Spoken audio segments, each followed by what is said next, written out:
Hi hello. അപ്പോൾ എൻ്റെ ഒരു പുതിയ വീഡിയോയിലോട്ട് എല്ലാവർക്കും സ്വാഗതം. സ്കിപ്പ് ചെയ്യാതെ തന്നെ നിങ്ങൾ ഈ ഒരു വീഡിയോ കണ്ടു തീർക്കണം. ഈ ഒരു സംഭവം നമ്മൾ അന്ന് കട്ട് ചെയ്ത് ഫ്രീസ് ചെയ്ത സംഭവമാണ് കേട്ടോ.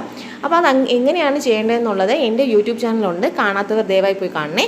പിന്നെ നമുക്ക് നമ്മളെ റെസിപ്പിയിലോട്ട് പോവാം. ഇതിന് വേണ്ട സാധനങ്ങൾ ഇഞ്ചി, പച്ചമുളക്, ഉലുവ, ഒരു ചെറിയൊരു കഷ്ണം കൊടംപുളി, പിന്നെ ചെറിയ ഉള്ളി ഇല്ലെങ്കിൽ സവാള, രണ്ടും ഉണ്ടെങ്കിൽ പകുതി, പിന്നെ 1.5 നമ്മുടെ തക്കാളി ടൊമാറ്റോ എടുത്തിട്ടുണ്ടേ.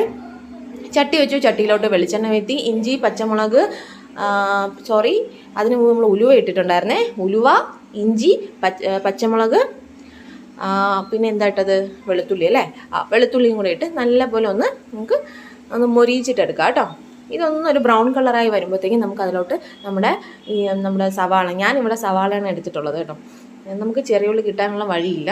അതുകൊണ്ട് നാട്ടിൽ നിന്ന് ചെറിയ ഉള്ളിക്ക് 80 ആണെങ്കിൽ ഇവിടെ വരുമ്പോൾ ചെറിയ ഉള്ളിക്ക് 200 രൂപ കൊടുക്കേണ്ട അവസ്ഥയാണ്. അതുകൊണ്ട് ഞാൻ വിചാരിച്ചാൽ അത്രയൊക്കെ കുറച്ച് ടേസ്റ്റ് മതിയെന്നേ. നിങ്ങൾ എടുക്കുമ്പോൾ ഉറപ്പായും ചെറിയ ഉള്ളി തന്നെ എടുക്കണം, സൂപ്പർ ടേസ്റ്റാണേ. അപ്പോൾ നല്ലപോലെ നമുക്കൊന്ന് ബ്രൗൺ കളർ ആവുന്നവരെ ഒന്ന് ഇതാക്കി എടുക്കാമേ. നമ്മൾ അത് ഇട്ടിട്ടുണ്ടായിരുന്നു. പിന്നെ ഇതിലോട്ട് ആവശ്യത്തിന് ഉപ്പിട്ട് കൊടുക്കാവേ. ഉപ്പും കറിവേപ്പിലയൊക്കെ ഇട്ട് കൊടുക്കാം. പിന്നെ ഇതിലിനി ഞാൻ പൊടികളൊക്കെ കുറച്ച് രാവിലെ തൊട്ട് എൻ്റെ തൊണ്ടയ്ക്ക് എന്തോ പറ്റിയിട്ടുണ്ട് കേട്ടോ, ശരിയായിട്ട് അങ്ങോട്ട് വരുന്നില്ല. അപ്പോൾ അത് കറിവേപ്പില ഇട്ട് കൊടുത്തിട്ടുണ്ട്. പിന്നെ ഇത് എൻ്റെ വേ ഓഫിലാണ് ഞാൻ ചെയ്യുന്നത്. അതായത് ഞാൻ എങ്ങനെയാണ് ചെയ്യുന്നത് എന്നുള്ളതാണ് നിങ്ങൾക്ക് പറഞ്ഞു തരുന്നത്. ചില സ്ഥലങ്ങളിലൊന്നും കുടംപുളി മാത്രമേ ഇടാറുള്ളൂ, അവർ തക്കാളി ഇടാറില്ല. ഇതിപ്പോൾ ഞാൻ എങ്ങനെയാണ് ചെയ്യുന്നത് എന്നുള്ളതാണ്. അപ്പോഴാണല്ലോ ഒരു വെറൈറ്റി ഉണ്ടാവുള്ളൂ. അപ്പോൾ നമുക്കിതാ നമ്മുടെ പൊടികളൊക്കെ ഒരു ബൗളിലോട്ട് എടുക്കുന്നുണ്ട്. ഇത് ഞാൻ എൻ്റെ പൊടികളൊന്നും കരിഞ്ഞു പോകാതിരിക്കാൻ വേണ്ടിയാണ് ഇങ്ങനെ ഒരു പരിപാടി ചെയ്യുന്നത്. 2 സ്പൂൺ മുളക് പൊടി, 1 സ്പൂൺ മല്ലിപ്പൊടി, 1/4 ടീസ്പൂൺ നമ്മുടെ മഞ്ഞൾപ്പൊടിയാണ്. ഇത് നമ്മുടെ നേരത്തെ ഇതിൻ്റെ ഇടയ്ക്ക് ഒരു കാര്യം ഞാൻ പറയാൻ വിട്ടുപോയി. നമ്മുടെ കുടംപുളി ഒരു ചെറിയ നന്നായിട്ട് കഴുകി ചെറിയൊരു ചൂടുവെള്ളത്തിൽ ഞാൻ ഇട്ട് വെച്ചിട്ടുണ്ടായിരുന്നു. അപ്പം അതിൽ നിന്ന് ഒരു 2 സ്പൂൺ വെള്ളം എടുത്തിട്ട് ഞാൻ ഇതിനെ നല്ലപോലെ മിക്സ് ചെയ്തെടുക്കുന്നുണ്ട്. ഇല്ല നിങ്ങളുടെ പൊടിയൊന്നും കരിഞ്ഞു പോയില്ല എന്നൊക്കെ ആത്മവിശ്വാസമുള്ളവരാണെങ്കിൽ നിങ്ങൾ ഈ ഒരു സ്റ്റെപ്പ് സ്കിപ്പ് ചെയ്യാം കേട്ടോ. ഇതിൻ്റെ ആവശ്യം വരുന്നില്ല. ഇനി ഇത് ശരിക്കും പറഞ്ഞാൽ ഒരു തിരുവനന്തപുരം സ്റ്റൈൽ ആയിട്ടുള്ള മീനല്ല. ഞങ്ങൾക്ക് ഇങ്ങനെ ഒരു മുളക് മീൻ ഇട്ടതെന്നൊരു പരിപാടി ഞങ്ങൾക്കില്ല. അപ്പോൾ ശരിക്കും തിരുവനന്തപുരം സ്റ്റൈൽ മീൻ കറി വരുന്നുണ്ട്. നമ്മുടെ അടുത്ത വീഡിയോ അതായിരിക്കും. അപ്പോൾ നല്ലപോലെ നമ്മുടെ ഉള്ളിയൊക്കെ നല്ലപോലെ ഒരു ബ്രൗൺ കളറൊന്നും ആയിട്ടില്ല, ഏതാണ്ടായിട്ടുണ്ട്. അപ്പോൾ നമുക്ക് എന്ത് ചെയ്യാം, നമ്മുടെ ഈ ഒരു തക്കാളിയും കൂടെ നമുക്ക് ഇട്ട് കൊടുത്ത് നല്ലപോലെ അടച്ച് വെച്ചിട്ട് നമുക്ക് തക്കാളി നല്ലപോലെ ഒന്ന് വേവിച്ചെടുക്കാവേ. ഞാനിതിൽ തക്കാളി കൂടുതൽ ഇടുന്നുണ്ട്, കാരണം എനിക്കിതിൻ്റെ ടേസ്റ്റ് ഇഷ്ടമാണ്. വീട്ടിലുള്ളവർക്കും അതാണ് അതിൻ്റെ ഒരു ടേസ്റ്റ് കിട്ടുന്നത്. അതുപോലെ തന്നെ നിങ്ങൾ ശ്രദ്ധിച്ചാൽ നമ്മൾ അധികം കുടംപുളിയൊന്നും ഇടാറില്ല കേട്ടോ.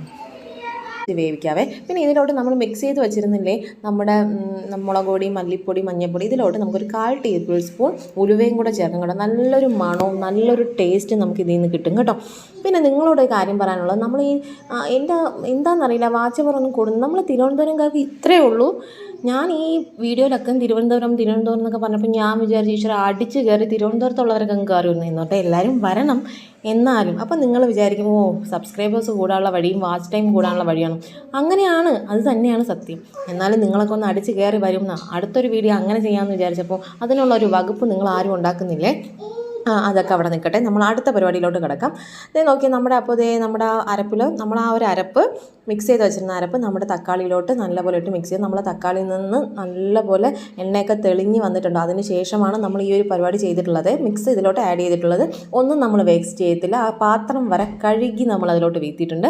പിന്നെ അതിലോട്ട് നല്ലപോലെ എന്താണെന്ന് വെച്ചാൽ ഇതിൽ നിന്ന് നല്ലൊരു എണ്ണ തെളിഞ്ഞ് വന്നതിന് ശേഷം മാത്രം നമുക്ക് ആവശ്യത്തിനനുസരിച്ചുള്ള വെള്ളം ചേർത്ത് തിളപ്പിക്കാം കേട്ടോ. ഇത് തിളച്ചതിന് ശേഷം മാത്രമേ നമ്മൾ മീനിടാവേ.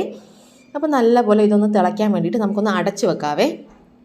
ഇതേ നോക്കിക്കേ, നല്ല അടിപൊളിയായിട്ട് നമ്മുടെ ചാറ് തിളച്ച് വന്നിട്ടുണ്ട്. ഇനി എന്താ പരിപാടി, ഈ ഇരിക്കുന്ന മീനെല്ലാം കൂടെ എടുത്ത് തട്ടാം. മീനെന്ന് പറയുമ്പോൾ നമ്മുടെ സൈഡിൽ നവരാന്ന് പറയും, കിളിമീൻ എന്നൊക്കെ മറ്റുള്ള സൈഡിലൊക്കെ പറഞ്ഞ് ഞാൻ കേട്ടിട്ടുണ്ട്. നല്ല സൂപ്പറായിട്ട് നിങ്ങളുണ്ടോ, നല്ല ഫ്രീസ് ചെയ്ത് വെച്ച സാധനമാണ് കേട്ടോ. നല്ല ഫ്രഷായിട്ട് തന്നെ ഇരിപ്പുണ്ട്. നമുക്കപ്പോൾ ഓരോന്നോരോന്നായിട്ട് എടുത്ത് ഇതിലോട്ട് അങ്ങ് പറക്കിയിടാന്ന് എടുത്തിടാം. ഇതാണ് ഈ തിരുവനന്തപുരത്തിൻ്റെ കുഴപ്പം, ഇടയ്ക്കിടയ്ക്ക് ഇങ്ങനെ കയറി വരും. ഇത് നോക്കിക്കേ, അവൻ അവിടെ കിടന്ന് വെള്ളത്തിൽ കിടന്ന് നീന്തി ഒന്ന് കളിച്ച് വരുമ്പോഴത്തേക്കും നമ്മുടെ അടിപൊളി മുളകിട്ട മീൻ കറി റെഡിയാവേ. ഇത് നോക്കിക്കേ, എണ്ണയൊക്കെ ഇപ്പോഴേ തെളിഞ്ഞിട്ടുണ്ട്. നമുക്കൊന്ന് അടച്ച് വെച്ച് നല്ലപോലെ ഒന്ന് വേവിച്ചെടുത്തതിന് ശേഷം ലാസ്റ്റ് ഒരു പിടി എന്താ നമ്മുടെ കറിവേപ്പിലയും കൂടെ ഇട്ട് കഴിഞ്ഞാൽ സംഭവം റെഡിയായി. അപ്പോൾ എൻ്റെ വീഡിയോസ് ഇത് കൂടാതെ തന്നെ വേറൊരു വീഡിയോ നമ്മളെ കാരമീനിൻ്റെ വീഡിയോ ഞാൻ ഇട്ടിട്ടുണ്ട്.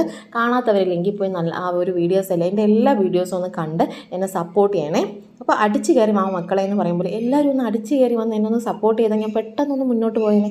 അപ്പോൾ നമ്മുടെ പരിപാടി ഇതെല്ലാം കഴിഞ്ഞിട്ടുണ്ട്. മീൻ നല്ലപോലെ തിളച്ചിട്ടുണ്ട്. പറഞ്ഞ പോലെ തന്നെ കറിവേപ്പില ഇട്ടിട്ടുണ്ട്. ഇനി നമ്മൾ എന്ത് ചെയ്യുക, അടച്ച് വയ്ക്കുക, സെർവ് ചെയ്യുക. നല്ല അടിപൊളി മീൻ കറി റെഡി. Bye bye, Tata.